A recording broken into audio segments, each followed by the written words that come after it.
प्रधानमंत्री किसान सम्मान निधि योजना को लेकर सभी किसान भाइयों के लिए एक बहुत बड़ी खबर है। आप सभी किसान भाइयों को बता दो, कुछ दिन पहले केंद्रीय कृषि मंत्री श्री नरेंद्र सिंह तोमर और सभी राज्यों के जो कृषि मंत्री हैं उन्होंने मिलकर एक बैठक रखी थी और उस बैठक में पीएम किसान योजना को लेकर अहम चर्चाएं की गई और उसमें फैसला लिया गया कि पीएम किसान योजना में अब अपात्र किसानों को पकड़ने के लिए और पात्र किसानों को सिर्फ लाभ मिल सके, इसके लिए सभी किसानों को अपना डाटा वेरिफिकेशन करवाना होगा और जिन किसानों की भूमि का जो डाटा है वो पोर्टल पर अपलोड नहीं हुआ है, उन किसानों का डाटा पोर्टल पर अपलोड किया जाएगा और एक नया डाटाबेस तैयार किया जाएगा और उसके बाद पीएम किसान योजना के लाभार्थियों को फ़ायदा दिया जाएगा। तो इसी के बारे में आज आपको एक महत्वपूर्ण जानकारी दे देता हूं। आज मैंने प्रधानमंत्री किसान सम्मान निधि योजना की डाटा वेरिफिकेशन की बात को लेकर मैंने लेखपाल से चर्चा की है, तो उन्होंने मुझे जो जानकारी बताई वो आपके साथ में साझा करता हूँ।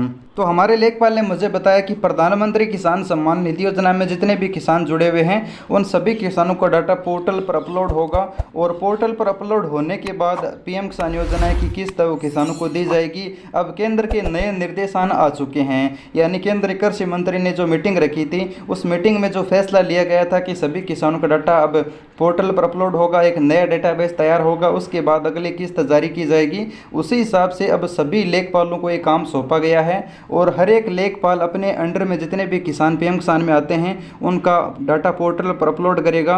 और बहुत सारे ऐसे किसान हैं जिनका पहले से डाटा पोर्टल पर जो भूलेख की वेबसाइट पर मिल जाता है उनका तो अपलोड कर देंगे, लेकिन जिन किसानों ने ऑफलाइन आवेदन किया था उन किसानों का लेखपालों को डाटा नहीं मिल पाएगा, तो उन किसानों को लेखपाल के पास जाकर डाटा देना भी पड़ेगा, यानी अपनी जो ज़मीन की डिटेल है, जो खतौनी जमाबंदी वगैरह होती है वो जाकर देनी होगी लेखपाल को, पटवारी को, फिर वो आपका डाटा पोर्टल पर अपलोड कर पाएंगे। जिन किसानों का डाटा ऑनलाइन पहले से अपलोड है, ज़मीन की जानकारी पहले से दी हुई है, उन किसानों को तो कुछ नहीं करना होगा, लेकिन जिन किसानों की डिटेल लेखपाल को नहीं मिल पाएगी, यानी जिन किसानों की भूमि की डिटेल लेखपाल को अगर नहीं मिलेगी तो वो लेखपाल आपसे संपर्क करेगा और आपकी ज़मीन के दस्तावेज आपसे मांगेगा, फिर वो ऑनलाइन पोर्टल पर अपलोड करेगा और फिर एक नया डेटाबेस तैयार होकर आगे केंद्र को भेजेगा, फिर पीएम किसान योजना की अगली किस्त मिलेगी और इससे एक नया डेटाबेस तैयार हो जाएगा। ये सभी लेखपालों को काम सौंपा गया है। तो अगर आपका पहले से भूमि का डाटा लेखपाल के पास उपलब्ध नहीं होगा तो वो आपसे ज़मीन की डिटेल मांग सकता है।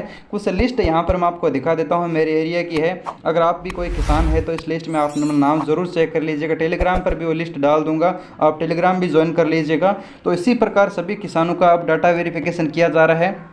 अब सभी किसानों को ई-केवाईसी के साथ साथ अब ज़मीन का जो नया डेटाबेस है पोर्टल पर अपलोड किया जा रहा है। हालांकि इसमें किसान को कुछ भी नहीं करना होगा।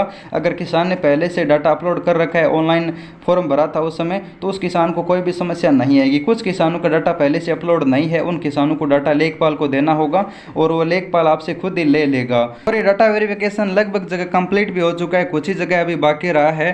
तो ये कंप्लीट होने के बाद अगली किस्त जल्द ही जारी की जाएगी। तो उम्मीद करता हूँ ये डाटा वेरिफिकेशन की जानकारी आपको पसंद आएगी। वीडियो को लाइक और शेयर सब्सक्राइब जरूर कीजिएगा। धन्यवाद किसान मित्रों।